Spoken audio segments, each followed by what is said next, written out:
আচ্ছা ও কি মিষ্টি খাচ্ছে? গত 16 ফেব্রুয়ারি থেকে 29 ফেব্রুয়ারি পর্যন্ত চলেছিল 2024-এর উচ্চ মাধ্যমিক পরীক্ষা। মাধ্যমিকের পর এবার উচ্চ মাধ্যমিকেও কোচবিহারে নজর কাড়ল 3 কৃতী ছাত্রী। রাজ্যে চতুর্থ, মেয়েদের মধ্যে প্রথম প্রতীচি রায় তালুকদার কোচবিহার সুনীতি একাডেমি ছাত্রী। রাজ্যে ষষ্ঠ স্থান অধিকার করেছে মনস্বী চন্দ, কোচবিহার সুনীতি একাডেমি ছাত্রী। রাজ্যে দশম স্থান অধিকার করেছে অঙ্কিতা ঘোষ, উচ্চ বালিকা বিদ্যালয়ের ছাত্রী। 3 ছাত্রীর এই সাফল্যে খুশি তার পরিবার সহ গোটা কোচবিহারবাসী। ভাই ক্যামেরা ঢোকাসটা মাঝখানে বলছি মা বাবা দুজনেই শিক্ষক শিক্ষিকা, তারা কি সহযোগিতা করেছেন? কতটা সহযোগিতা মা বাবার কাছেও পেয়েছেন? সবথেকে সবার আগে তো বলবো যে তারা সবসময় আমাকে এনকারেজ করেছে। আর বাবা আমাকে এমনি কেমিস্ট্রি ব্যাপারটা অনেকটা হেল্প করেছে। কেমিস্ট্রির প্রতি আগ্রহটা আমার বাবার জন্যই জেগেছে।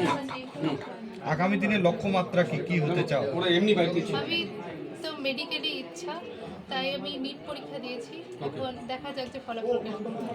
দেখা যায় চিকিৎসক হওয়া বা বিভিন্ন ক্ষেত্রে গবেষণার ক্ষেত্রে ভিন রাজ্যে বা ভিন দেশে চলে যায় অনেকে, তোমার কি লক্ষ্য রয়েছে? কোথায় কাজ করতে চাও? আমি আমার দেশেই কাজ করতে চাই। আর কি ভালো লাগে, মানে এই সে পড়াশোনার বাদে যদি বলি খেলাধুলার জগতে, খেলাধুলা পছন্দ করো? টিভিতে এমনি খেলাধুলা দেখতে ভালো লাগে, সেরকম তো আর সময় পাইনি খেলাধুলা করার। তো ওই ক্রিকেট দেখতাম, তার মধ্যে চেসও দেখতাম। ক্রিকেটে প্রিয় খেলোয়াড়ের নাম? এম এস ধোনি খেলার এখনো দেখো? এই সুযোগ পেতে এই প্রস্তুতির মাঝে দেখার? মাঝে মাঝে দেখতাম, প্রত্যেকদিন তো আর দেখা হতো না, আইপিএল খেলা হতো। টিভি বা সোশ্যাল মিডিয়া এটাতে কতটা অ্যাক্টিভ, কতটা পছন্দ করো বা কি মনে করো আগামী দিনে যারা পরীক্ষা দেবে তাদের জন্য কি বার্তা দেবে? আরে ঘুমটার মধ্যে ঘুরতে পারিস না। মনে হয় যে কেবলমাত্র প্রয়োজনের জন্যই ব্যবহার করা উচিত। এটাকে পুরোপুরি বন্ধ করে দেওয়া বলে মনে হয়। আমি এটার থেকে যতটা দূরে সম্ভব থাকার চেষ্টা করি। পাঠ্য বই পড়তেই ভালো লাগে নাকি তার পাশে আরো কিছু মানে ইন্টারনেটের পড়াশোনাও এখনকার সময় প্রয়োজন, কি মনে করো? পাঠ্য বই তো সব থেকে বেশি গুরুত্বপূর্ণ, তার বাইরেও যদি অনেকের আগ্রহ থাকে আরো বেশি কিছু জানার, সে ব্যাপারে তারা অবশ্যই আমি এমনি যেহেতু হায়ার সেকেন্ডারির পাশে এন্ট্রান্সের দিকেও নজর রেখেছিলাম, তাই অ্যাডভান্স বই পড়াশোনা করবো। বলছি এই সে পরীক্ষা দিয়েছো নিটে, কেমন প্রত্যাশা থাকছে, কি কেমন পরীক্ষা হয়েছে? আশা করি যে গভর্নমেন্ট কলেজে হবে, মানে কাট অফের উপরেই থাকবে। ঠিক আছে, তোমার নামটা, পুরো নামটা? প্রতীচি রায় তালুকদার। মানে ওর পাশাপাশি হার্ড ওয়ার্ক এবং ওকে যারা সহযোগিতা করছে তাদের সাফল্য, এটা আমার কোনো বিষয়, আমার ব্যাপার সার্বিক সবার সাফল্য।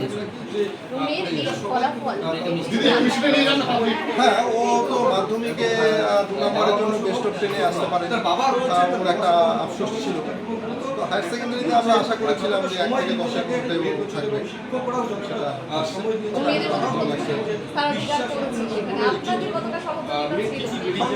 আমি তো অ্যাজ এ দীর্ঘদিনের শিক্ষক হিসাবে, কেমিস্ট্রি শিক্ষক হিসাবে সহযোগিতা আমি করেছি।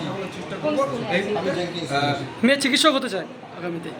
হ্যাঁ, মেয়ে শিক্ষক চিকিৎসক হতে চায় এবং যা নিট হয়ে গেছে 5 তারিখে, তাতে যা অ্যান্সার কি দেখে যা বোঝা যাচ্ছে, তাও কলকাতার দিকে একটা ভালো কলেজেই ও মেডিকেলে চান্স পাবে।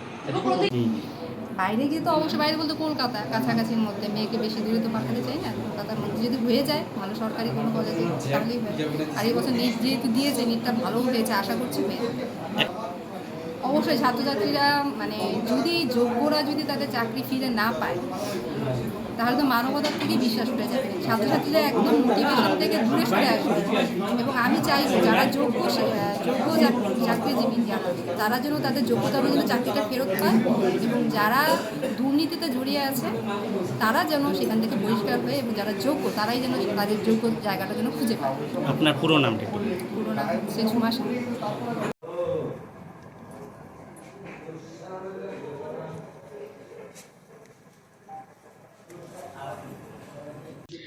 আমি যখন শুনতে পারলাম আমার নাম, আমার মানে খুবই ভালো লাগলো।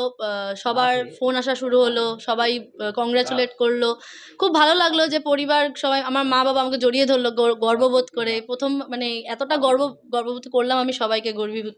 তো আমার খুব ভালো লাগলো, খুবই ভালো লাগলো। আশা করেছিলাম, আবার করিও নি, কারণ সব পরীক্ষা তো সমান হয় না। কিছু কিছু পরীক্ষা এমন হয়েছে খুব ভালো, কিছু কিছু অতটাও ভালো হয়নি। তো আমার এক্সপেক্ট ছিল, আবার ছিলও না, মানে এরকমই একটা ব্যাপার ছিল। বাট হ্যাঁ, ছিল, এক্সপেকটেশন ছিল, একটু হলেও ছিল। আমি টানা পড়তে পারি না, তো আমি সকালবেলা উঠে পড়তাম, আবার একটু রেস্ট নিতাম, ফোন ঘাঁটতাম, আবার দুপুরবেলা পড়তাম, আবার রেস্ট, এভাবে নিয়ে আমি সারাদিনে পড়তাম যতটুকু আমার দরকার ছিল। 16-17 ঘন্টা হাইয়েস্ট, এর থেকে বেশি আমি টানা পড়তে পারতাম না। আমি সবই করতাম পড়াশোনা মাঝে মাঝে। 6 জন। আর আমার মা আমাকে, আমার যেমন শিক্ষক শিক্ষিকারা আমার প্রতি ইসে ছিল, যেমন আমার মা প্রচণ্ড আমাকে সাহায্য করেছে পরীক্ষার টাইমে। আমাকে রোজ আমার মা সাহায্য করতো, রোজ আমার পিছনে মানে খুব দারুণভাবে আমাকে সাহায্য করেছে। তার জন্য যেমন আমার টিচাররা আমাকে হেল্প করেছে, তেমন আমার মার জন্য আমি আজকে এখানে। পড়াশোনার পাশাপাশি আমি নাচ করতে ভালোবাসি। আমি ছোটোবেলার থেকেই নাচ করি, একদমই ছোটোবেলার থেকে। তো আমি সারা জীবনই নাচ আর পড়াশোনা দুটোকে নিয়েই এগিয়েছি। তো হ্যাঁ, নাচ করতে আমি খুব ভালোবাসি। বলছিলে একটু আগে শুনছিলাম যে এই রাজ্যের বাইরে যাবে। হ্যাঁ, রাজ্যের বাইরেই কেন যাবে?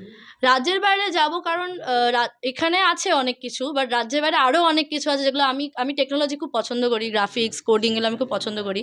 তো আমার কাছে নাচ, পড়াশোনা, তারপর গ্রাফিক্স, এগুলো সব নিয়ে যদি আমি কোথাও যেতে চাই, তো আমার একটা নিজস্ব পছন্দের জায়গা আছে। তো আমি ভাবছি যে ওখানেই আমি যাব, রাজ্যের বাইরেই একটা জায়গা। একটু ধরে থাকবে। হ্যাঁ,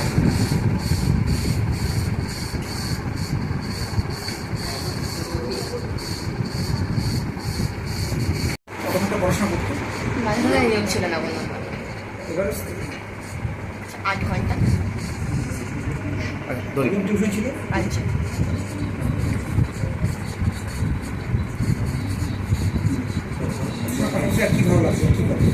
দেখতে ভালো লাগতো, খবরের কাগজ পড়তে, গল্পের বই। আমি রবীন্দ্রনাথের লেখা পড়তাম, তারপর হচ্ছে দক্ষিণানন্দ মজুমদার। স্কুল থেকে কতটা হেল্প পেয়েছো? স্কুল থেকে যতটা দরকার ছিল আর কি, যদি আমার কোনো বই রাখা হতো তাহলে ম্যামদেরকে বলে দিয়ে দিত। স্কুলে মানে ইংলিশ গ্রামার বিষয়ে হেল্প করতেন ইংলিশ ম্যাম, এই আর কি। মানে যে কোনো সাবজেক্টে কোনো অসুবিধা হলে ওই সাবজেক্টে ম্যাম আমাকে সাহায্য করতেন। তোমাদের স্কুলের ইতিহাসে প্রথম তুমি বোর্ডে না, পোস্ট পেলে? ইতিহাসে আমার তো ইতিহাস নেই। না বলছি স্কুলের মানে ও আচ্ছা, যতদিন প্রতিষ্ঠা হয়েছে স্কুলের, এর মধ্যে কেউ বোর্ডে পায়নি যতদিন আমি খবর পেয়েছি। তো এইটা তোমার পরীক্ষার আগে তুমি দিদিমণিদের অনেকে বলতে যে আমি বোর্ডে একটা জায়গা পাবো, সেই চেষ্টা করছি। না, তারাই আমাকে বলছে তুমি পারবে, তুমি চেষ্টা করো, টেস্টের রেজাল্টের পরে। আচ্ছা, মাধ্যমিকে কেমন ফলাফল ছিল? মাধ্যমিকে পেয়েছিলাম 601। বলছি কতজন মানে টিউটার ছিল? মাধ্যমিকে 3 জন ছিল, এখন 5 জন। আর আগামী দিনে লক্ষ্যমাত্রা কি রয়েছে? আপাতত কলেজেই পড়বো, তারপর হচ্ছে WBCS অফিসার হওয়ার ইচ্ছা। WBCS হয়ে এই রাজ্যে কাজ করতে চাও নাকি বাইরে যাওয়ার ইচ্ছা? এই রাজ্যেই থাকার ইচ্ছা। আর বলছি রাজনীতি নিয়ে কোনো আগ্রহ রয়েছে? না, রাজনীতি বেশি মাথাই খাবেনি আমি। রাজনীতি ভালো লাগে না? খেলাধুলো কিছু পছন্দ? খেলাধুলা বলতে একটু ক্রিকেট দেখি, IPL এই আর কি। কোন দল ভালো লাগে? RCB। আর প্রিয় খেলোয়াড়? বিরাট কোহলি। বিরাট কোহলি। গান বা নাচ এগুলো পছন্দ আছে কিছু? ভালো লাগে দেখতে, কিন্তু নিজে কিছু পারি না। পড়াশোনার বাইরে অবসরের সময় বা কিছুটা অন্যরকম করতে কি পছন্দ লাগে? গান শুনতে ভালো লাগে। প্রিয় সঙ্গীত শিল্পী?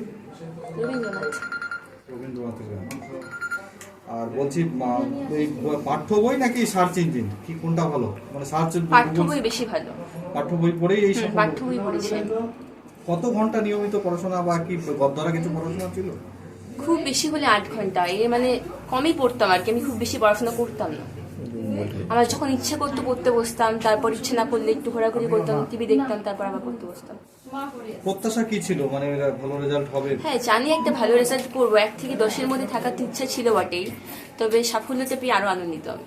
বাড়িতে কে রয়েছেন? আমার 2 দিদি রয়েছে, ঠাকুমা, মা, বাবা। মা বাবা কি করেন? মা তো কিছু করে না, হাউস ওয়াইফ। বাবা হচ্ছে মিষ্টির দোকান রয়েছে। বাবা? মিষ্টির দোকান আছে আমাদের। কি নাম বাবা? স্বপন ঘোষ। আর মার নাম? অঞ্জনা ঘোষ। দুজন দিদি রয়েছেন আপনার? না, আমার 3 দিদি, 1 দিদি বিয়ে হয়ে গেছে, 2 দিদি বাড়িতে আছে। আপনি 4 নম্বর। আপনার